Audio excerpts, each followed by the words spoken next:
everyone. Good morning from Willow, Alaska. This is Kevin and Sheila Monson with Alaska Living and Real Estate. And we are headed out to probably halfway between Willow and Talkeetna to look at a property and do what's called a comparative market analysis. And it is a gorgeous day, beautiful. It is really cold. I don't know if you can see that. It's 16 below zero, but what that usually means is very, very clear. At the next stop sign, turn and left. very, very cold, but it makes for beautiful scenery. So anyway, this is my amazing wife, Sheila Monson. She's the realtor, and she is driving the Jeep today out to this property so I can film this. But what I thought would be interesting and fun to do is have her do a little explanation on what an actual CMA is, why we do it, and then we would just throw in some beautiful scenery at the same time. So, At the stop sign, turn left. yeah, and you're going to hear our maps going in the background, and that's just fine. Oh, but wait a minute, you got to see this here in a second. Hopefully you can. Should be an amazing, amazing view of Mount McKinley. And we're not blinded by the sun too much here. Yeah, I know. I can't see. Here, hold on. Let me roll the window down. Maybe. We're do good. You see anything? Yep, we're clear. Okay, there we go. Yep, go ahead. Ooh, that is a bright sun. That is bright sunshine. There we Okay. go. Don't know if you can see In this, 14 but miles, oh my turn gosh, left Mount onto McKinley is Pasadena like you Drive. can reach out and touch it. It's beautiful, beautiful morning. But anyway, so I'm gonna turn this over to my wife a little bit, and I'll just ask her. So, hun, why do we do a CMA on a property? What's the purpose, and what are the alternatives? I know once in a while you do the CMA when people list their homes with us. Yep.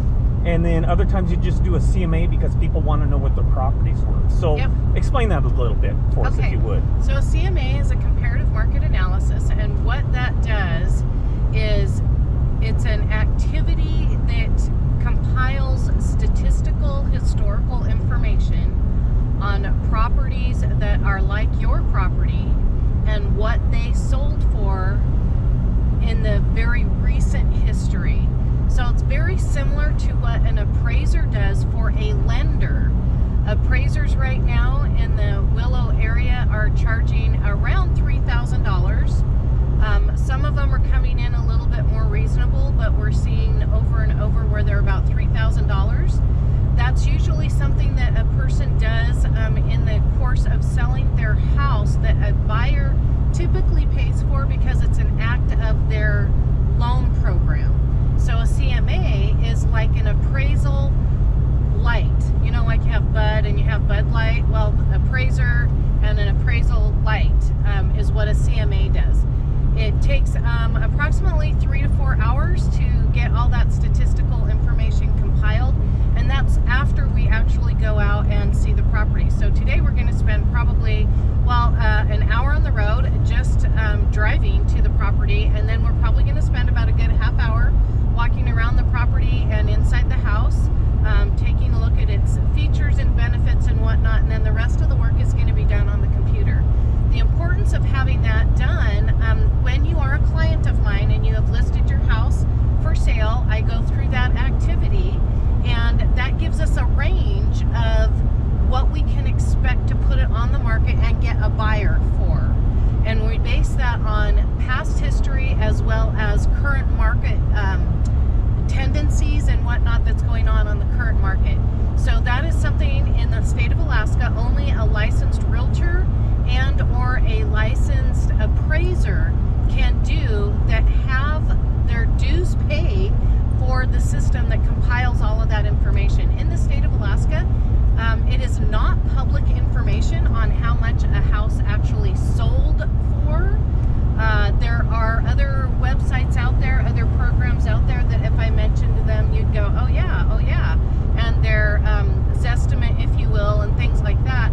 But they're grabbing only public information. So in the state of Alaska, how much you sold your house for is not public information. That is confidential information that is only accessible through a licensed realtor or a licensed appraiser.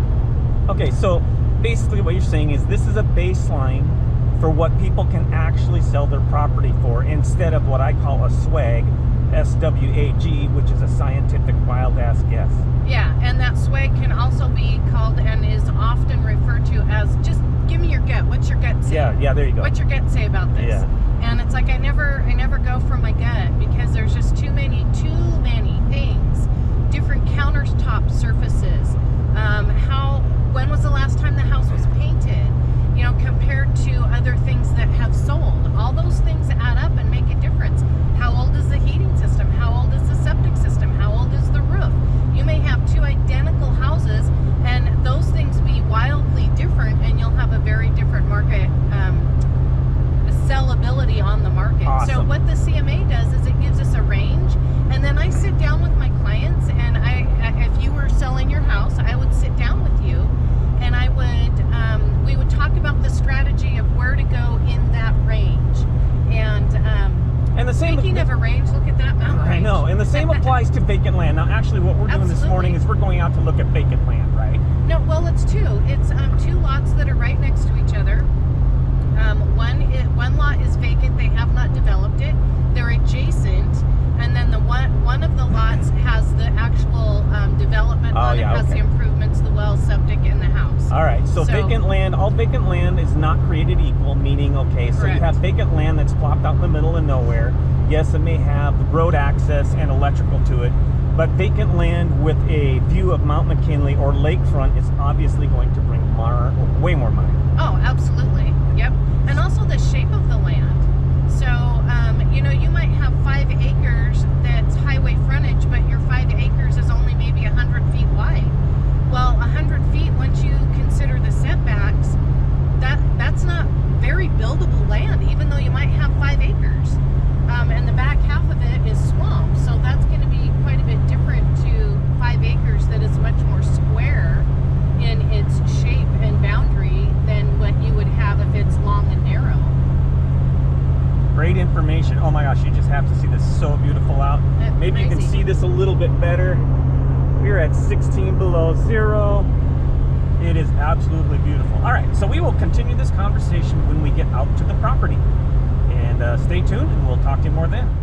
Okay, so here we are. We're on the property. And you just have to see this to believe it. This is just unbelievable. This is Alaska at its very best. We're gonna go right over here, check out this view of the river. And then there is Denali, Mount McKinley. My goodness, what an amazing place this is. Sits here looking over the river on, I don't know, 2 or 3 acres, I think. But I gotta tell you, this is pretty easy on the eyes.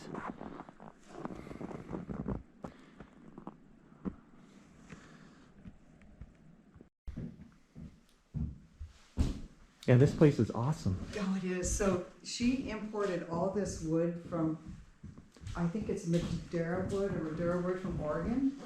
That is And she amazing. imported all the wood, and This bunk, yeah. it's just, you know, it's a great place. This is fabulous. Had 3 beds here. All right, let's go check out the upstairs. There you go. That burl wood.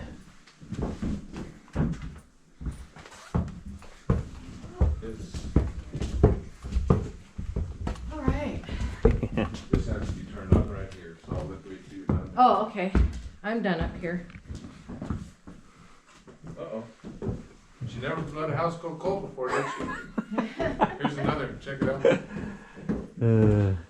All right. So there's no heat in the house, and so we're finding some frozen cans of pop that have exploded. You're welcome. I appreciate that. Yeah, it's, Well, she It's amazing. Thank you, you guys. Nice to meet you too. Yep, this is a cool place. Very cool.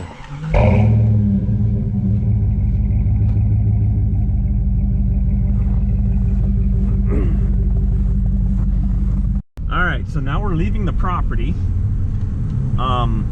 That's what's really cool about getting to do what we do, is we get to see some amazing properties. And I got to tell you, on a scale of 1 to 10 on Alaska properties, that's like a 9.5. Yep. It's got a good one. It's got access to the river. It overlooks the river. It's got the world-class view of Mount McKinley. Pretty fabulous. What do you think that'll, if you were to say, if you could venture a guess, what do you think that'll leave your CMA on that would be?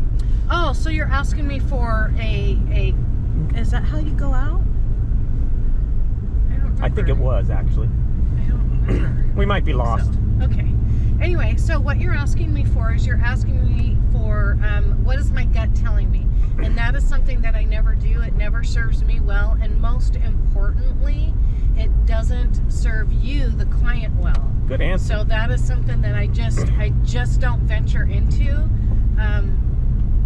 It's just not a safe and good habit to get into. It's not professional. Yep. And so therefore I don't do that. Awesome. But thanks for asking.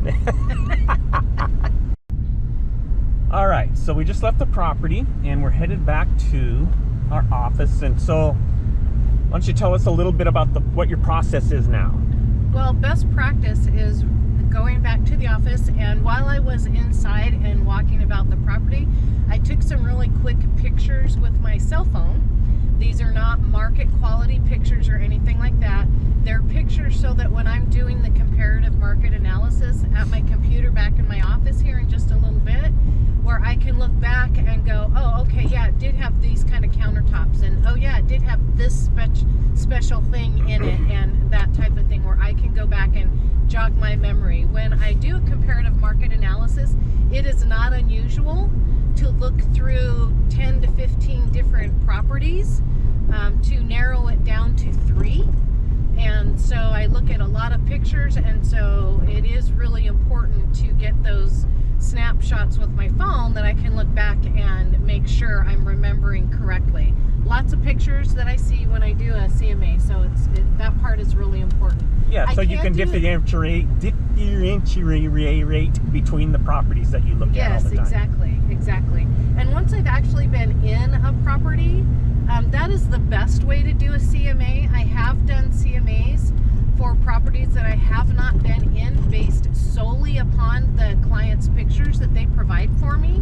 It is not the best case scenario, and it brings us a much broader range.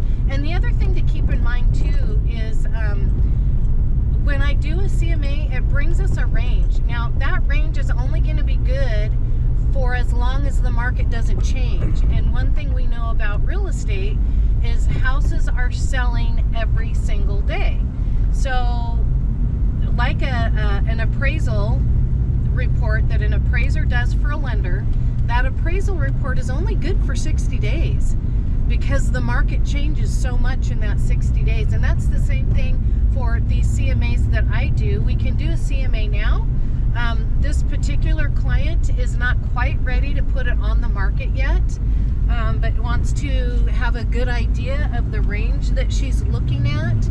And so we're going to do a CMA now, and then in the spring, March or April, when she gets ready to list it, we'll do another one, because between now and then the numbers will have changed. It could be quite drastically. Hopefully they haven't changed too much, but it could be quite a drastic change. All right, so there you have it. Hopefully this has been some really good information for you. This is how we do a CMA at Alaska Living and Real Estate in Willow, Alaska. And we are headed back home, which is our office also. And why don't you say goodbye? Yeah, bye everybody. Thanks. If you found this valuable, hit subscribe. Yeah, Thanks subscribe so to our much. channel. Have a great day. God bless everybody.